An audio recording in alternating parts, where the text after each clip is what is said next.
就定位，别动，等几分钟，专属你的卡通肖像跃然纸上。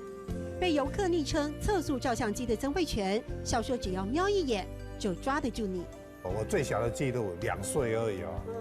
画完了以后，他图拎着他要拎着走，他不给他妈妈拿，他说这是他的东西。透过 Q 版漫画的方式征服了大小朋友。虽然作品片刻就能完成，曾慧泉却不是见客就画，1天50人是他的极限。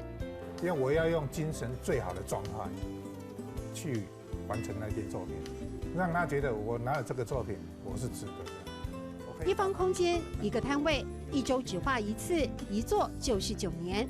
即使不宣传，靠着毛笔漫画台湾第1人的名号，天天都有人上门寻求这独一无二的创作。我随时都想要画，我从来没有间断过。还有不断的挑战，把画的人与被画的人当下感动的刹那变成永恒。所以老师，这个是你当时记录内湾车站，这是91年发表的时候，人就这么多，哦，很闹念哦，很闹念哦，就很热闹哦，就是到处都是人，满哪里讲你，对不对？哎，对。曾慧泉的新尝试是把八家将印象也融入画里，台湾草根的民俗也能是艺术。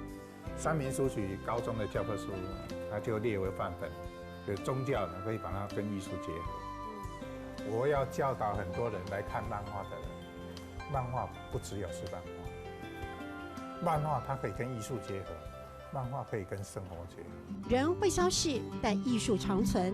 曾慧泉赋予漫画更多想象，让它不但有价格，还有不平凡的价值。很闹念哦，满哪里你讲你，很闹念哦，满哪里你讲你。